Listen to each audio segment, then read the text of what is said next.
الحمد لله رب العالمين والعاقبة للمتقين والصلاة والسلام على رسوله محمد وآله وأصحابه أجمعين أما بعد فأعوذ بالله من الشيطان الرجيم بسم الله الرحمن الرحيم إن الله وملائكته يصلون على النبي يا أيها الذين آمنوا صلوا عليه وسلموا تسليما اللهم صل على محمد وعلى آل محمد كما صليت على إبراهيم وعلى آل إبراهيم إنك حميد مجيد اللهم بارك على محمد وعلى آل محمد كما باركت على إبراهيم وعلى آل إبراهيم إنك حميد مجيد د ما ډېر عزتمندو د صحیح بخاری هفتوار درس په سلسله کې بنن ان شاء الله کتاب الجهاد نه یو څو حدیثونه بیانو. ټولونه اول په دینن سبق کې امام بخاری رحمه الله باب راوړی دا باب ما یذکر من شؤم الفرس، باب د په بیان د دې خبرې کې چې اسپا یا اس چې د دې د منحوس کېدو حقیقت څه شی ده، یعنی آیا اس کې د څه بد صفاتونه هم شته. نو عن عبد الله ابن عمر رضی الله عنهما قال، عبد الله ابن عمر رضی الله عنهما نے روایت تغا فرمائی، سمعت النبي صلی الله علیه وسلم چې ما د نبی علیہ السلام نه اوریدلی دی یقولو چې هغه ویل انما الشؤم فی ثلاثه، بشکا نحوست چې دا یعنی منحوس شیونه او نحوست چې دا په درو شیونو کې دا. دا نن حدیثونه به ډېر غور سره واورئ، په دې کې ډېر لوی سبق پروت دی موته. فی الفرس په اس کې، والمرأة او په ښځې کې، والدار او په کور کې، یعنی دا درې داسې شیونه دي چې په دې کې نحوست هم شته، چې هغه یو اس تا او اس نه مراد مدیجه کې عام سورلی هم خستلی شو، او بل ښځه ده او بل کور ده. نو دا درې شیونه چې دي دا هغه شیونه دي چې دا تقریبا د هر سړی ضرورت او د هر کور ضرورت ته دیتا. خو په دې حدیث کې نبی علیہ السلام و فرمایلو چې دغه درې شیونه منحوس هم کېدلی شي، یعنی د دې صرف دا مطلب نه ده چې هر یو اس دا به منحوس وي، یا هر یو ښځه دا به منحوس وي، یا هر یو کور دا به منحوس وي. او بل دې حدیث نه دا مطلب هم خسته شوی دا چې په دغه درو شیونو سره نصیب او قسمت تړلې ده، چې کله یو سړی اس واخلي دا ورته بختور شي، نصیب خشي دی سره، یا یو داسې ښځه کور ته راشي چې هغې سره نصیب خشي، یا داسې کور سړی واخلي یا اوسیږي پکې چې هغه سره د سړی نصیب خشي. همدارنګې نصیب بد هم کېدلی شي، لکه مو عام طور باندې پښتو کې یو چې د فلانې شی دا ما د پاره ډېر سپیره وګرځېدو، د فلانې کور ما د پاره سپیره وګرځېدو، د فلانې ښځه ما د پاره سپیره وګرځېده، د فلانې سورلی ما د پاره سپیره وګرځېده. دا مو عام الفاظو کې یو. خو یاد لرئ دا خبره د دې حدیث په تشریح کې محدثینو ډېر اوږد تفصیل کړی ده. د هغه نه ما څه خلاصه راخستې ده زه هغه تاسو ته بیانوم. هغه خلاصه یې دا ده چې یو اس یا سورلی دا هر یو اس او هر سورلی دا په دې کې نحوست نه ده، بلکې هغه سورلی هغه اس چې هغه تا ته د دین په کار کې په کار را نشي، نو دا یو قسم د سپیرا ده. ځکه چې دین کار ته ور نه خلی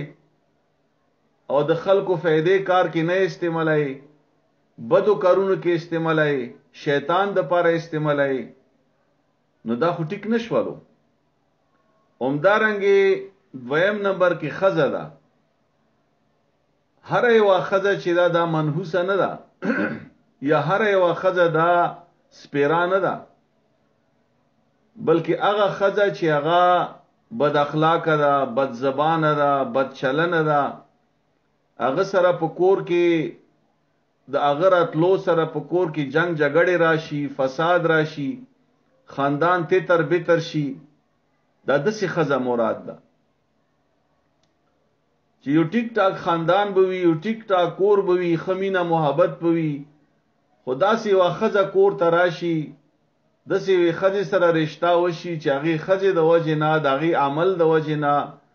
دغه بدزبانی د وجه نه، دغه اخلاقو د وجه نه، دا ټول کور سره ګډ وډ شي. هغه کور چې هغه مینه محبت نه ډکتا، هغه کور ټول خراب شي. همدارنګه کور هم دا چې یو داسې کور ده چې دا ګندا ده، تنگ سنگ ده، نو په دې کې سړی تنگ بی بیا. او بل خبره خاص طور باندې دا یاد ساتئ چې فیصله ټوله الله رب العزت کړی دي، دا د تقدیر مسله ده. دا مونږ نشو ویلای چې زبد قسمت یم یا ما قسمت خراب تا، ما ته ځکه الله پاک یا ما ته ځکه دسی خزه میلاو شو، یا ما ته ځکه دسی کور میلاو شو، یا ما ته ځکه دسی سورلی میلاو شو، ته زبد قسمت یم، زبد نصیب یم، ز سپیره یم، یا فلانه سپیره ده، یا داشه سپیره ده. نه، دا دسی نه ده. اصل کې خبره دا ده چې دا ټولې خبرې عقیده سره او عمل سره تعلق لري. کله چا عقیده خاله د توحید عقیده ده او د چا عمل د قران او سنت مطابق ده، بدی د پر هر شی خدا بیا.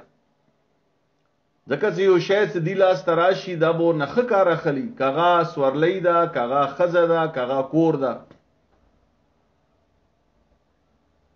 او بیا د دې ټول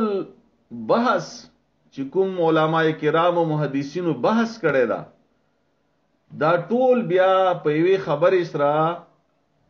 را ختم شوه دا چې هغه د عائشه رضی الله عنها قول دا غ فرمایي، آیت پیش کړي دا په خپل رائے کې. سورۃ الحدید کې الله فرمایي عائشه رضی الله عنها د دې په تفسیر کې یا د دې په تشریح کې دغه آیت پیش کړلو چې ما اصحاب من مصیبت فی الارض ولا فی انفسکم، چې نرسیږي یو مصیبت پزمکه کې او تاسو نفسونو ته الا فی کتاب من قبل، مگر دا مخکې نه لیکل شوی وي. یعنی که یو تکلیف رسیږي، که یو مصیبت چاته رسیږي، که یو پریشانی چاته رسیږي، نو دا تاسو دا مې یو چې د فلانې شې سپیره ده، د فلانې سړې سپیره ده، او دا د سینا دا مخکنه الله رب العزت فیصله هم د سکړی ده. او دا الله فیصله چې دی دا د انسان عمل سره تړلې دي. چونکه الله رب العزت لکه دې کې یو سوال دا پیدا کیږي چې یو کسب وایي چې الله رب العزت مخکنه فیصله کړی ده، بیا موږ ته څه ضرورت ته د نیک عمل د خاص خبره دا ګور دی باندې ځان پوي کوي. اکثر چې کوم خلک په دین کې په اسلام کې شکوک او شبهات پیدا کوي، هغه دا قسم سوالونه کوي بیا چې الله مخکې نه یو تقدیر جوړ کړی دا فیصله کړی دي، نو بیا موږ ته د نیک عمل څه ضرورت ته؟ ما په نصیب کې اسم سپیرواله ده، یا ما په نصیب کې اسم ګناه ده، یا ما په نصیب کې اسم جهنم دا زبې څه د پاره کار کوم بیا خو سره ضرورت نشته دا سوال خلق کوي او دا سوال پیدا کیږي په ځان کې نوغه جواب تاسو واورو او دا جواب ځان سره نوٹ کړئ او په زړه کې ځان سره وساتئ دا جواب چې تاسو د تقدیر په معنی باندې ځان پوي کو چې تقدیر څه شي تیایي دی باندې ډېر علماء کرام او مفسرین او محدثین او اوګده باسونه کړی دي د خلکو په یوله د پاره خو مختصر خبره ز تاسو ته کوم تاسو به پوه شو باندې د ځان سره ولې کوي دا د لیکلو خبره ده تقدیر چې دا د الله علم تیایي دا خبره ځان سره ولې کوي تقدیر د الله علم تیایي نو په دنیا کې چې هر څه کیږي سبا چې څه کیږي بل سبا څه کیږي قیامت پورې څه کیږي څوک به جنت ته ځي څوک به جهنم ته ځي څوک به نیک وي څوک به بد وي دا هر څه د الله په علم کې دي نو الله مخکې نه دالي کړی دي ان شاء الله تاسو به اوس پوه شئ لکه یو کس کدا وای سوال وکي چې ز اسم په تقدیر کې ما د پر ګناه لیکلی دا نو زه به دا ګناه کوم خو به اسم کوم نه د سینه دا تقدیر کې تا د پر ګناه د سینه نه لیکلی اصل کې الله عالم د مخ کې نه چې ته به ګناه کوي الله عالم د مخ کې نه چې فلانه سړی به نیک وي او فلانه به بد وي نو بیا الله دا خبره په تقدیر کې ولې کړه ځکه چې سبا حالت نه خو هیڅوک نه دی خبر سوا دی الله رب العزت نه نو چې سبا څه کیږي نو الله یې ولي کی چې سبا ودا کیږي دا به کیږي دا به کیږي نو په دې کې هیڅ قسم ته سوال نه پیدا کیږي او نه اعتراض پیدا کیږي نو انسان که نیکی کوي دا مخ کې نه الله ته پته وا چې دا به نیک انسان وي نو الله په تقدیر کې ولي کلو چې دا به نیک وي یو سړی ګناه کوي دا مخ کې نه الله ته پته وا نو الله ولي کلو مخ کې نه چې دا به ګناه کوي یو سړی جهنم ته روان ده الله ته مخ کې نه پته ده چې دا سړی به جهنم ته ځي نو الله په تقدیر کې لیکلي دي چې دا به جهنم ته ځي ځکه چې هغه عمل د روان ده نو دا صرف الله ته پته و دا الله رب العزت تقدیر دیتا ہے چې کوم تقدیر او دی باندې مو ایمان دا او تقدیر دا د ایمان حصہ دا ولا قدر خیره و شره من الله تعالی خیر او د شر تقدیر چې دا د الله طرف نه ده دا د ایمان حصہ دا چې دی باندې به ایمان راوړي نو تقدیر یی د الله علم تا او کته سو بیان پوی نشولو دی باندې مانا بیان پختنه وکي بیان پختنه وکي بیان پختنه وکي دا ډیره ضروری خبره ده چې په تقدیر باندې مو پوه شو یو مثال ز تاسو ته بیان کړه د تقدیر د مسلې چې باران شروع ده او د باران په تقدیر کې دا خبره لیکلی ده چې باران لندول کوي باران ته چې ګرځي نو لوند بشي کپڑے بلندي شي بدن بلوند شي خو کچری یو کس سره چتریشتا اغا سار باندې ځان باندې پاس نه چتری ونیسی نو د به باران نه بچ نو ګوره باران روان ده خدای نه لندېږي نو دا خبره هم د الله په تقدیر کې ده چې باران لندول کوي او دا خبره هم د الله په تقدیر کې ده چې باران کې په ځان چتری ونیسی نو بیا به نه لندېږي نو اوس به تاسو پوه شو چې دا خبره هم په تقدیر کې ده چې یو سړی کافر ده خدام په تقدیر کې دا چې دا ورسته اسلام قبلوي دام الله په تقدیر کې لیکلي چې یو سړی به دومره وخت پرې ګناه کوي ورسته به بدعت توبه وباسي یا دومره وخت پرې د فلانه سړی به مسلمانۍ ورسته به دا مرتد شي دا هر څه د الله په علم کې دي لکه څنګه مثال مده باران او د چترۍ تاسو ته بیان کړلو په دې باندې تاسو آسان سره بیا پوهیږئ د خبره موګدا ځکه وکړه چې دا ډیره ضروری خبره ده اوس راشي بل حدیث تا 1244 نمبر حدیث تا د دې کتاب مطابق باب د په بیان د دې خبره کې چې په جهاد کې سړو سره سره خزي چي دي دوی به هم سړو د پارا د اوبو انتظام کولو. دیزه کې اصل کې د جهاد فضیلت هم بیانېږي او دیزه کې د هغو خځو فضیلت هم بیانېږي چې هغوی په جهاد کې حصہ اخلي او په دیزه کې دا خبره هم بیانېږي چې خځو ته هم په کار ده چې د مجاهدینو مرسته وکړي، مجاهدینو سره تعاون وکړي، مجاهدینو ته د اوبو تنظیم وکړي، په زخمونو باندې پټۍ تنظیم وکړي، دا غوي وړل راوړل داغه کې تعاون ورسره وکړي. ان عمر رضی الله عنه، عمر رضی الله عنه نے روایت تا انه قسم مروتا بین نساء من نساء المدینہ، چې هغه د مدینه په خزو کې څه چادرې تقسیمولې، نو یو چادر پاتې شو چې دا ډیر ښکلی چادر وو، دا د مالی غنیمت چادرې وي، یو چادر پکې پاتې شولو. فبقیا مرتن جید، او دا ډیر بهترین چادر وو، ښکلی چادر وو چې دا کوم پاتې شولو. فقال له بعض من عنده، نو کوم صحابه کرام چې ور سره موجود وو هغه ورته ویلو یا امیر المؤمنین آت هذا ابنه رسول الله صلی الله علیه وسلم التي عندك، چې دا کوم خچدر چې پاتې شو دا د نبی علی السلام نوسی چې دا هغه ته ورکا چې هغه ته په کور کې ده. د نبی علیہ السلام وصی چې وا دینه مراد ام کلثوم رضی الله عنها چې هغه د عمر رضی الله عنه په کور کې وا، دا هغه ته ورکا د خچ در څخه پاتې شولو او فرمایي چې دا د عمر رضی الله عنه بیبي وا. یریدون ام کلثوم بنت علی، چې دا د علی رضی الله عنه لور وا او نامای ام کلثوم وا. وای ام کلثوم چې دا د نبی علی السلام بچی هم وا، خدا بل ام کلثوم د نبی علی السلام وسیدا. یریدون،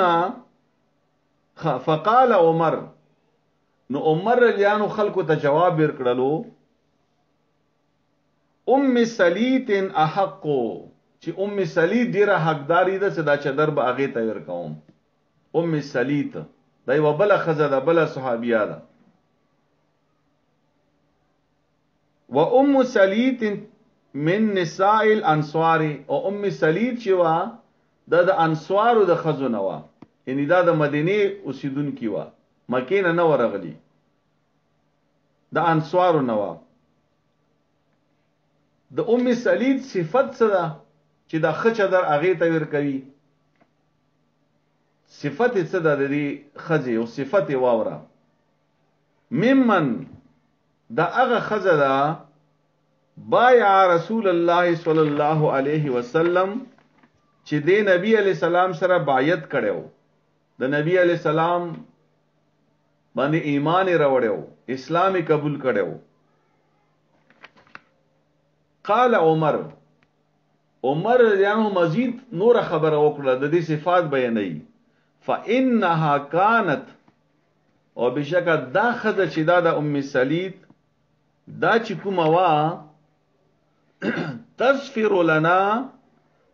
القربا یوم احد،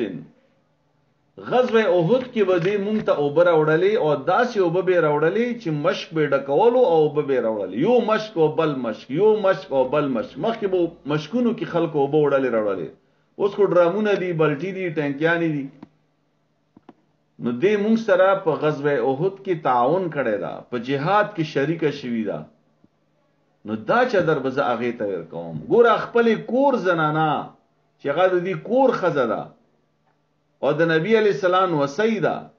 دا خچدر چې دا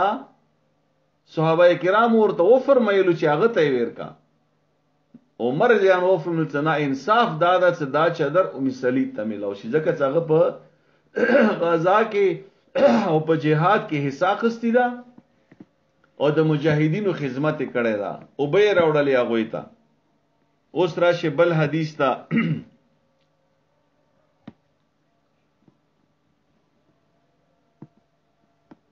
دا بل باب دا په دې باب کې فرمایي چې د جنگ په وخت کې خځې چې د زخمیانو علاج کوي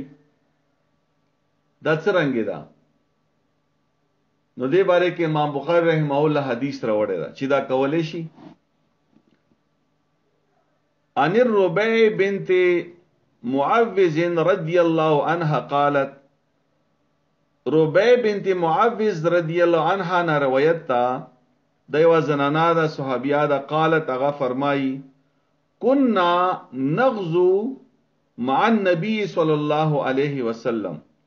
چی مونگ با نبی علیہ السلام سر غزا تتلو جہاد تبدلو فنسقی القوم مو با مجاہدینو تا اوبو ورکوالی فنسقی اوبو با ورکوالی مو القوم خلقو تا خلقو نا مراد دیجے کی مجاہدین دی صحابہ کرام دی چی مو با مجاہدینو تا اوبو ورکوالی ونخدمهم او مو به داوی خدمت کولو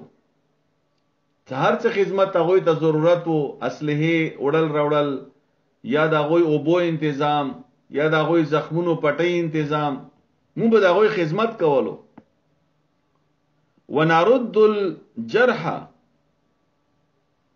او مو به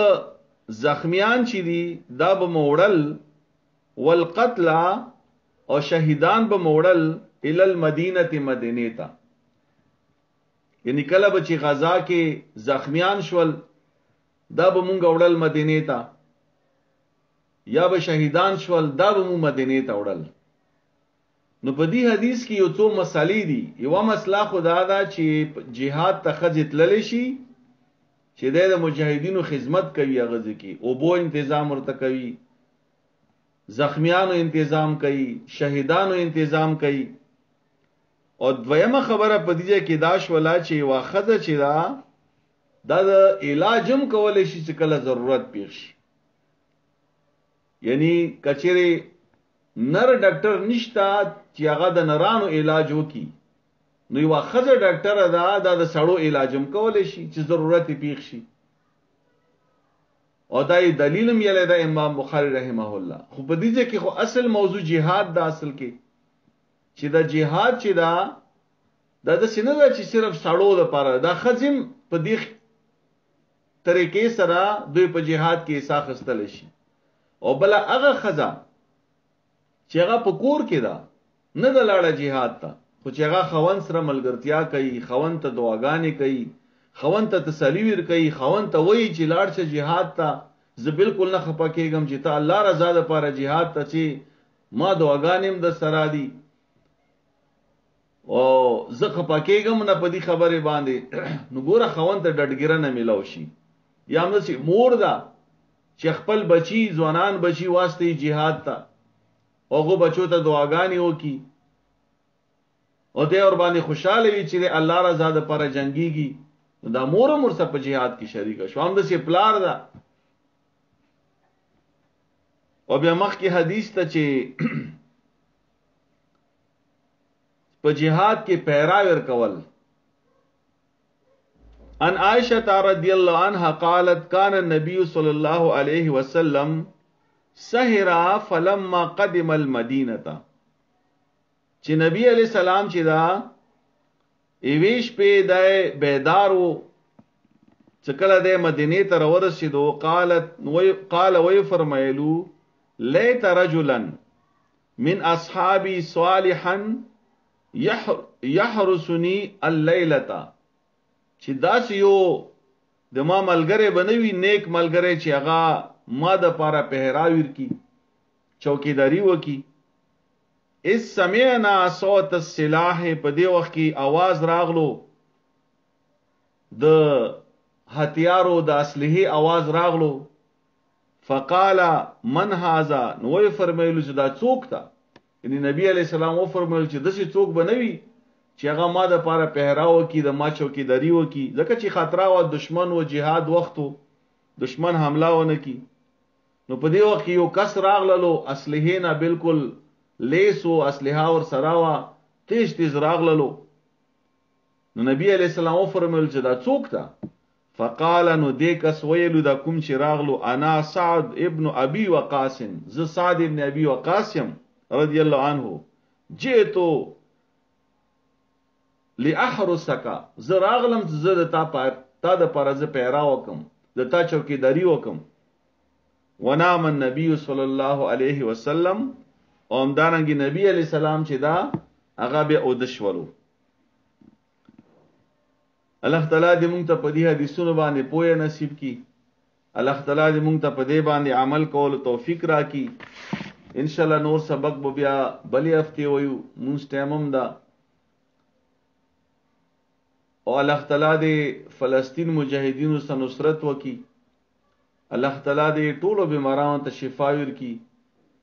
څوک څه بیماران دي، څه هر ځای کې بیماران دي، په هر کور کې څه بیماران دي، هر قسم بیماری کې مبتلا دي څوک،